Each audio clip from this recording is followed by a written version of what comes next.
थांब. Hats off आहे तुला. मानलं राव.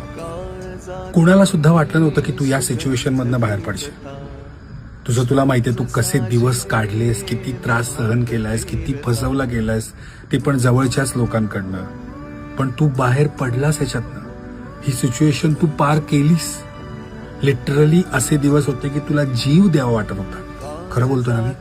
स्वतःला संपवावं वाटलेलं, पण तू नाही संपलास, परिस्थितीला संपवलंस. खतरनाक आहेस तू. आता कुणाला प्रूव्ह करायची गरज नाही. तू ऑलरेडी जिंकलायस. आता जिंकतच राहायचंय पुढे सगळं. तुला कळलंय ना, तू एकटा पुरेसा आहेस. बस आहे. जे कोणी चांगले असतील त्यांना सोबत घे आणि या पांचट लोकांना काही एक्सप्लेन करायला जाऊ नको. हा, आणि एक स्माइल कर. फार छान दिसते तुझ्या चेहऱ्यावरती. अरे कर की.